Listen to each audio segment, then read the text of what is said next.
Hi, Deb here, and in keeping with Black History Month, I'm going to feature another doll, and this is Katherine Johnson. And this combines my love of history, my love of Barbie, and my love of space. So, one of my favorite dolls. Okay, she's part of the Inspirational Women series. Katherine Johnson, that's her picture. There's a better picture here. And a little about her. I don't know if you can read it, um, but you're going to learn about her from me. And this doll, I've been wanting to unbox her forever because these glasses just don't want to stay as they should be. She's got real pretty curly hair, glasses. She's got a NASA ID badge. I don't think my camera can get it too well. She's very articulated in the arms and wrists, but otherwise there's no waist or leg, knee, or ankle. They move back and forth, but anyway, this is the Katherine Johnson doll. It was released it has box dated 2017, so it probably came out in 2018. And boy, I'll try to get a picture of her ID badge, but I don't think my camera will.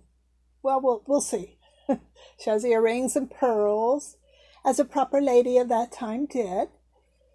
Her dress velcros in the back, and little buttons on the dress, and shoes.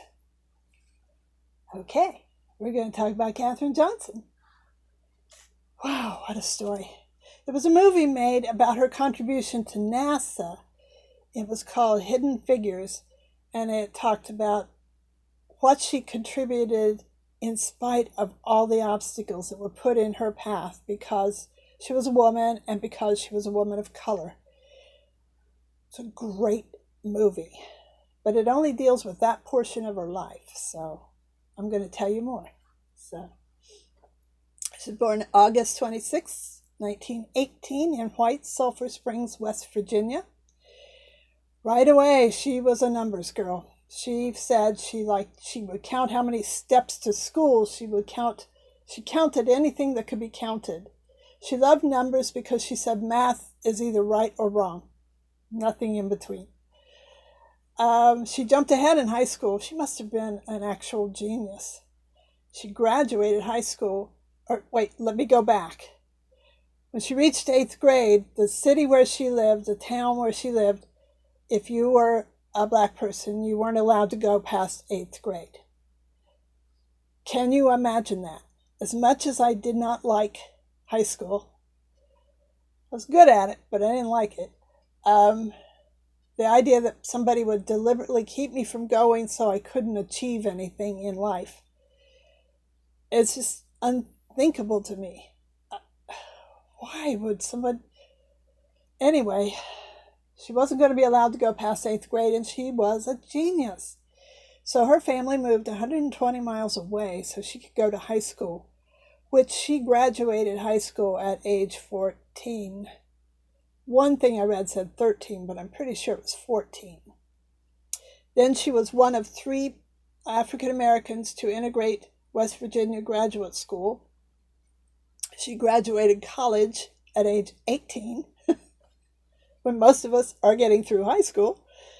She graduated with highest honors at age 18 with a bachelor's degree in mathematics and French. She taught at black public high schools for a while. President Kennedy issued an executive order in March of 1961 integrating all federal agencies. So the door was open. It was the first time the words affirmative action was, I don't know what, I'm tired. Affirmative action was used. So the door was open, and thank God, and I mean that, thank God and President Kennedy for doing that, because she 1952, she was in the computing department, and stay with me on the name of this, the National Advisory Committee for Aeronautics Flight Research, NACA, which eventually became NASA. So, let's see, she analyzed data for flight tests. She did the data for Alan Shepard's flight, the first American in space. And then it came time for John Glenn's orbit around the Earth. And here's what happened here. The computers had been programmed with the orbital equations that would control the trajectory of the capsule in Glenn's Friendship 7 mission from liftoff to splashdown. The astronauts were wary of putting their lives in the care of electronic calculating machines, which were prone to hiccups and blackouts. As a part of the pre-flight checklists, Glenn asked for Katherine Johnson to run the same numbers through the same equations that had been programmed into the computer, but by hand, on her desktop mechanical calculating machine. If she says they're good, John Glenn said, then I'm ready to go. Glenn's flight was a success and marked a turning point in the competition between the United States and Soviet Union in space. And the movie did not deal with this, I don't believe. It's been a while since I saw it.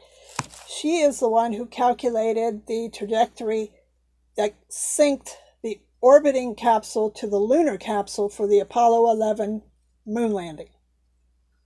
This lady. And if you want to know how important that is, how important the space program is, check out my Buzz Aldrin video. I give a partial list of everything that the space program has given us. So check it out. So she helped the landing of the moon and the first orbital space flight and the first American in space. She also helped work on the shuttle development, and she did more after that, and I forget. I didn't write it down. But she retired in 1986. She was given the Medal of Freedom in 2015 at the age of 97, and she died February 24th, 2020, at the age of 101. Wow, what a lady. I want you to know about people like this. Well, there aren't any people like this, really. I mean, there's very few. So Katherine Johnson is more than a Barbie doll. And the movie is Hidden Figures, if you want to. It's great. So that's my contribution this week for Black History Month.